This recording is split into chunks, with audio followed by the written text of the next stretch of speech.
All right, guys, I wanted to do a quick video just talking about what I think is one of the most common problems in jiu-jitsu, which is freezing while you roll. This is a big problem, especially early on in jiu-jitsu when you're first learning.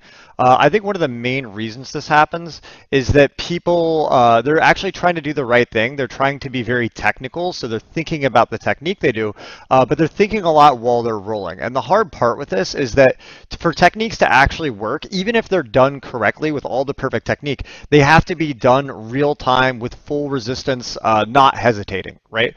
So that creates a difficulty because you don't know the techniques in the beginning. So when you're doing them, doing them correctly matters, right? So if you're doing it wrong, then it's not going to work. But also, if you're trying to do it right, but you're not going fast, it's also not going to work. So that creates a difficulty. So I always tell my students, or the people that I'm coaching, that it's more important to take action than make the correct action. Now, that doesn't mean that the correct action isn't important. It is very important. But the time for analyzing in jiu-jitsu is after the fact. So let's say if we were doing specific sparring, which is often a format of training I like to use to help people progress quicker.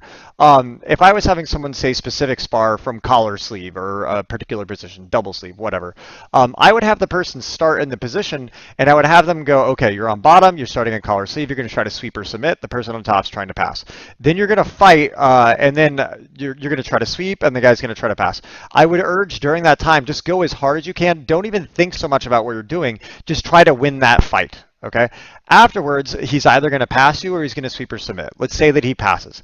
If he passes, then that's the time to go, okay, what did I do wrong? What could I have done different? Okay, I was holding the collar this way, but I know my coach told me I should have turned it this way or whatever. You do the analyzing after the fact. As you remind yourself after the fact, okay, this is what I was supposed to do, then the likelihood, the percentage chance that the next round that you do it, that when that same situation occurs, that you will make the correct choice will go up, right?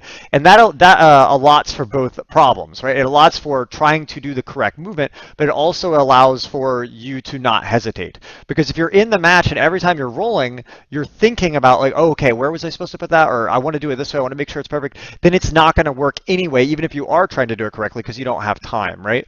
I think that's a very good way to fix that. So focus more on taking action. Even if you don't know what you're doing, just make action, make action, make action.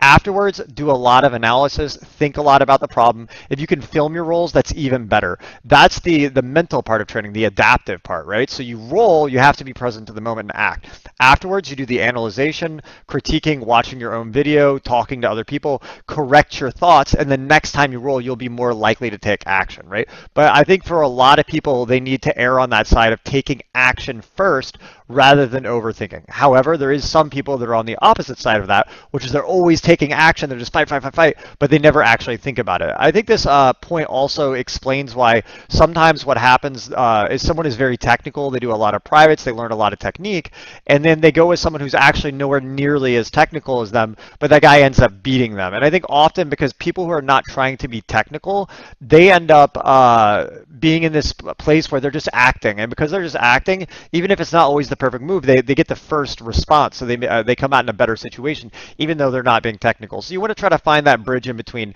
I find a lot of like engineering, like math-minded type people who like to think a lot, they tend to struggle in jiu-jitsu, even though they're good at understanding technique, because they're not taking action. One more last point with this is another good way to fix this is if you have a partner that's really good, you can do slow tempo rolls. And when you do slow tempo rolls, it's basically like you're rolling, you resist and do everything realistic.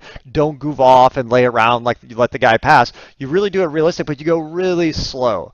And then I allow for my partner or myself when there's a position that I'm confused in or I don't know what to do, I go freeze. Okay, and then we discuss what's going on. I play with different movements and feel it out, and then we go, okay, go again, and then we continue. And that kind of slow tempo roll will also allow you to freeze at that exact moment that there's a problem, so your brain has time to recognize what's going on.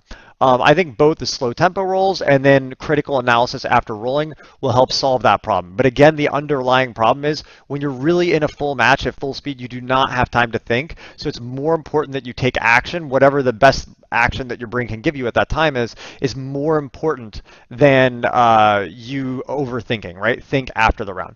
Okay, guys, hope it helps a lot. Sorry for the video quality. I'll make another video like this soon. Thanks.